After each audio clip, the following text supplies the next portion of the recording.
Hey guys, David here, back with another review for you guys today. As I always say, digging into the world of anime and doing these reviews, I've learned that never to be surprised by anything. Um, I've seen great anime, I've seen terrible anime, I've seen some that are just in between, some that are the bottom of the barrel. The very bottom of the barrel, like way down in the barrel. You don't even want to dig it out, it's just down there. And so today I'll be reviewing Dot Hack Legend of the Twilight. Dot Hack, I know about the games, and they're known to be really good games. Like some are very expensive, hard to find, and the anime I don't know much about, but they're good as far as I know. So I ran across this one. Okay, add to my list. I'll watch it. It's Dot Hack. Why not? This one is known, I've seen a lot of people call it the original Sword Art Online. And it basically is. The story is essentially the same, with a little twist here and there. Yeah. But it is the original Sword Art Online. Sorry, I have a cough drop in my mouth, I'm sorry guys. But it basically is Sword Art Online. But the only difference is, this isn't good. This is not good at all. Like, it's just not. It's not good at all. It's terrible. It's not even terrible. And sorry, look like my lighting's a little bad. I think I forgot to turn my other light on. So sorry guys if this video shows up a little dark. Sorry about that. I don't want to stop it and cut the light on. So sorry. But yeah, back to talking. It's just not good. The problem with Dot Hack Twilight is, I don't know, it feels rushed. It's 12 episodes, but the story feels like a 24 episode story. Like, the story feels like there was so much more they could have done with it that they didn't do because there were only 12 episodes. Like, even if it had been a movie, it could have worked. But in 12 episodes, it just didn't work. Essentially the story is, you get Shugo and you get Rena. They're not sisters. They're brother and sister. Rena lives with the mom. Shugo lives with the dad, if I'm not mistaken. And they live in different parts of Japan. Mom and Rena one place, Shugo dad somewhere else. But they won a contest, and they get to get the costumes and everything of the legendary Dot Hackers, Kite and Black Rose. So essentially, they look like them in the game, and that's the gist of it. They're there because of that, and they're in this world. And they meet up with some other friends, and they play around the world, and do the adventurous thing in the world as you do, in like Log Horizon and all those other shows. But here comes the problem, and one of the first problems is that, okay, in Sword Art Online, they attempt to log out of the game and can't, and realize they're trapped.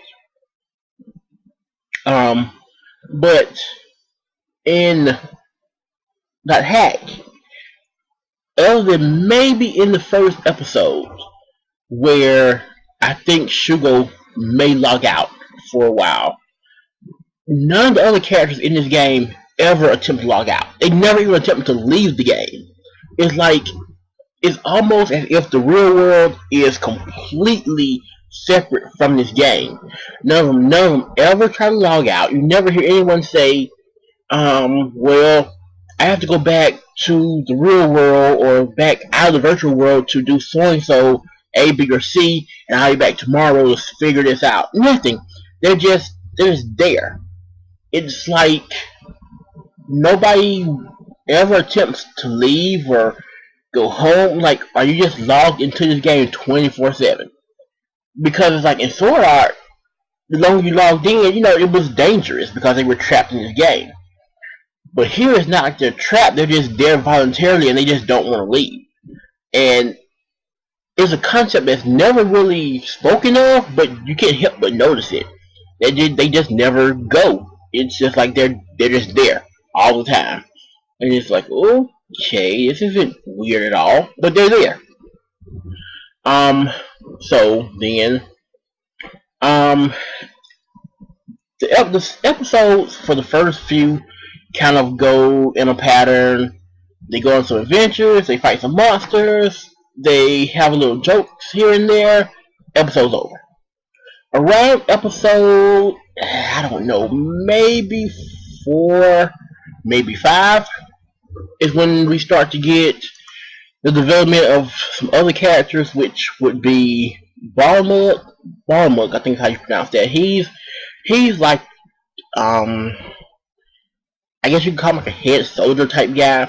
It's him and there's Rika. Rika's like his sidekick. Um he's like his sidekick, he's kind of quirky, like, you know, and later on he develops into whatever. But they're kind of there. And then what starts to happen is that these monsters start popping up and like sorry to get this on my phone. Um but like level 10 monsters are popping up in like level 2 areas. And they're like, okay, this shouldn't be happening because we're here and they should be there. And at first they kind of brush it off and think maybe just there's a glitch in the game somewhere. And it'll go away. But then again, another monster pop. They're having an event like a cherry blossom event. And another monster pops up again. Another level, level higher, 10 up, 5, 10 up level monster is showing up in this lower level event. And like, okay, something's definitely going on now. This definitely isn't right. So, Barmug and Rika, they sort of do investigating behind the scenes, but again, you don't get the investigating is not the main aspect of the show. It's like the behind the scenes stuff. Like the episode will go off at like 19 minutes, and then minute 20 is Barmug talking to what's the guy's name? Sanjuro. Sanjuro is another head soldier guy. They'll show Balmo talking to him behind the scenes, like, we gotta figure this out. What's going on? He looks like Kite, so maybe it's something with him. And that's it. It's like this behind the scenes secret that, that nobody should know besides us. And in the beginning, you sort of think that Balmo's a little iffy. Like maybe he was trying to attack Shugo. Is it Shugo? I don't know. Yeah, Shugo, because he looks like Kite. And but then that really goes toward nothing either. Um and so we start getting tidbits of that. But of course we're 5 to 6 episodes in already. So it's like, why now are we getting this like conspiracy theory going on?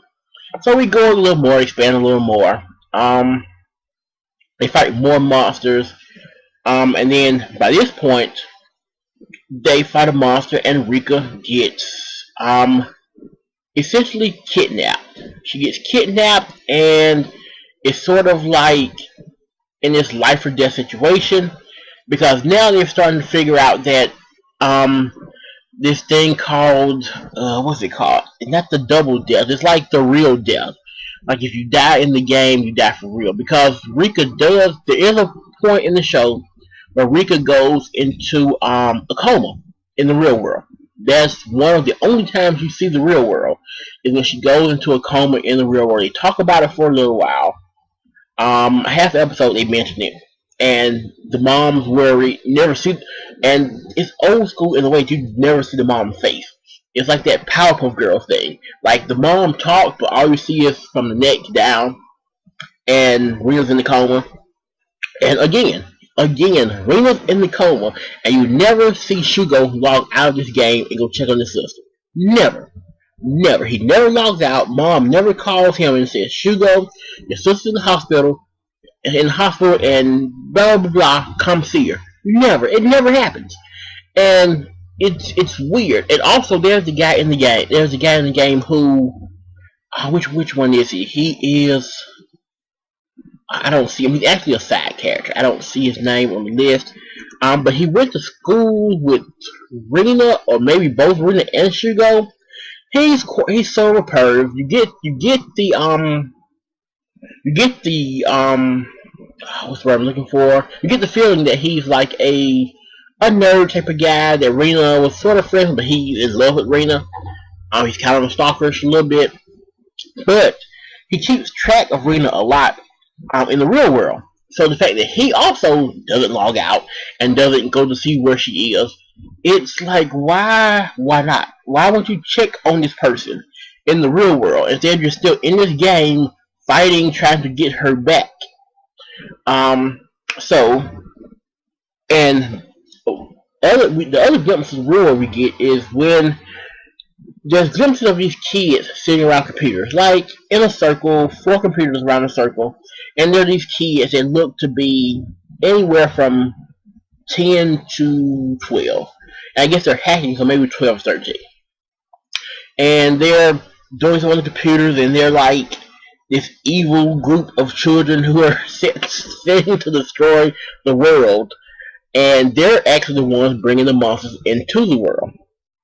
And so that's kind of like how you know who's doing it. But then later on, in episode maybe 8 or 9, maybe even 10, the kids die. A virus goes through and it kills the kids in the real world, or at least puts them in a coma. I think it killed them, but for safe betting, I'm just going to say put them in a coma. But anyway, it got rid of the kids, for sure. And so, now this virus is out, Rena's still kidnapped, and they found out she's kidnapped by Ayora. Ayora, who I think it's Ayora. Maybe that's not her. Let me see. It looks like her. Yeah. Ayora. I thought so. She gets kidnapped by Ayora, who is this AI of the world. And she's like the protector of the world, yet she's sort of trying to kill Rena at the same time. So, yeah. And I forgot to mention that by this point in the show, Rikai has turned his back on Barmug and on everybody else. He's like, I don't need you. Basically, he's gone where the quote-unquote, like, money is. Or he's gone to the winning team, which is the evil side. He's in love with the, he's in love with the head soldier there. She's a woman. He's in love with her. And she's kind of like evil until episode 12. She's evil and he's kind of teamed up with her. And in episode 11, she attempts to kill him. They're in this is where the show gets a little shaky at the end. Episode 11 is we're getting built up to everything. Aura's out and they're fighting her. Rena's in this bubble that they have her in. Everything's building up to this now. And they're trying to figure out why Aura is doing this and what's going on. So we're there building up. And so during this time we get a little section of time where there's Rika and this woman talking. Woman comes in basically saying that she's sending out monsters now and she's working with Aura and that, she doesn't need this, she can go home. Basically saying she's gonna kill everybody in the game and then log out. That's essentially what she's saying. But that never happens. She attempts to kill Rika and she kind of jokes about it like, if I killed you again, you really will. Like, no. She killed him and then joked about like being in the game isn't a real death. But there is a real death outside of this if you die in real life. So they joke about that. And the next couple minutes later, she helps them fight and beat Aura. Because why not? I just joking about killing people, but whatever. I help the good guys now, and I'll be a good guy. Rika, I think he switched sides also back again. I can't remember. Episode 12, I was out of this. I was just watching it for this review. I was zoned out by this time. It just was not good. And so they fight Aura. Sorry to get my phone. Episode 12 ends at about 18 minutes, maybe 19 minutes, when they figure out that the bracelets that Shugo and Rena have, or at least the one Shugo has anyway, is some special bracelet. Oh, let me backtrack one moment. Because they give an explanation of why Aura wants to destroy the world. She's a protector, and when Kite and Black Rose came back, she thought they were the original hackers, and they give this long drawn explanation. And then one of the girls from the hacking group, she didn't die. So she's in the world creeping around in the background, and then she comes out and she explains that these children, her included, they were so infatuated with the concept of death and what if there's more to life than death and what happens if you die, and like this thing about this if you die in the game or you die in real life, and they were seeing people die and they were just wondering what was going on. So they hacked the game and sent these monsters to see if people would die. And I don't know. It was some long drawn out thing that made no sense. And it was like we were just killing just because we wanted to see how it worked. And dogs barking. And somehow she lasted, and now she's in the game, and I don't know, it was lame. And so Shugo uses his bracelet to make some explosion happen, and fades to black. He just goes, rah, bah, and it fades to black. And then we get a fast forward a few months later, and everybody's meet up in the world again. Everybody's still there. Everybody meets up, and they're like, where's Shugo and Rena? They should be here by now. You know they can't see each other unless it's in the game because they live so far away. My sister was in a coma, but I haven't seen her yet. You know, it's like, you know, she's been in the coma. I only see her in this game, so, and I guess the coma went away. Like, again, no explanation. She was in the coma, now she's not. So they meet up in the game for the last time, and everybody's with each other, and they all joke around, and, oh, let's go have an adventure, and bing, it's over. And that's it. It's just not good.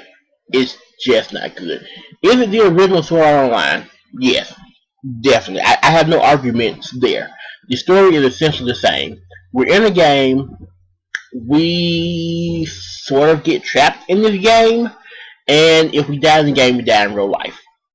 The concept's the same.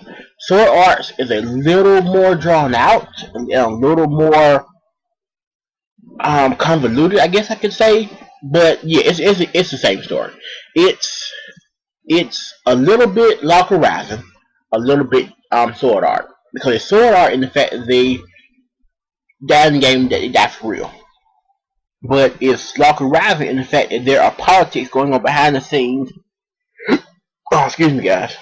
Politics going on behind the scenes, and people are trying to plot, twist, and do the things their own way. And so, yeah, so it's a little bit of both. It's just not good. It's honestly just not good.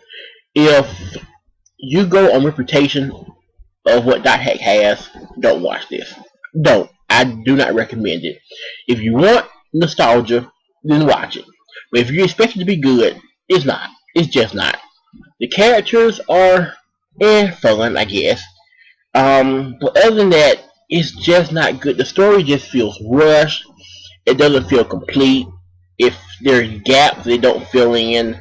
It's one of those things to where it probably could have benefited from being either a movie, or like I said, being at least 20 episodes, if not 24.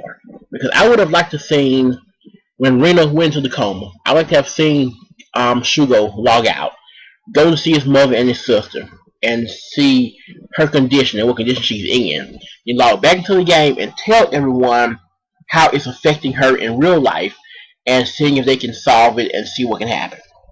Instead, we just kind of blow the coma off like it hasn't happened, and just continue in this game and in this world.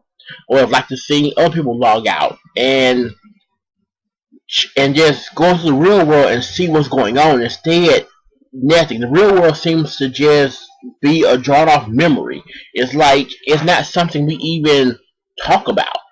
It's just the game world, and that's it. And to me, that just wasn't great, and it was sort of annoying after a while.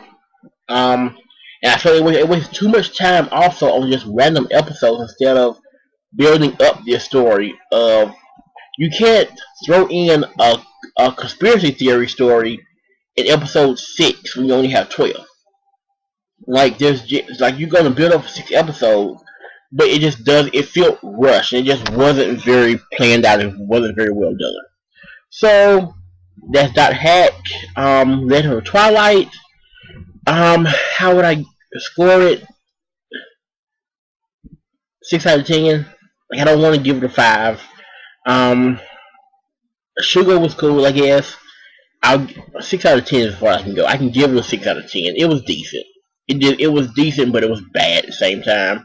Um, if you want to watch it, it's out. It is dubbed. I watch it dubbed. You can watch it. You can just throw it on in the background and just let it play. Trust me, it's easy to do. You won't miss much of anything. So, yeah. So that's Dot Hack, Legend of Twilight.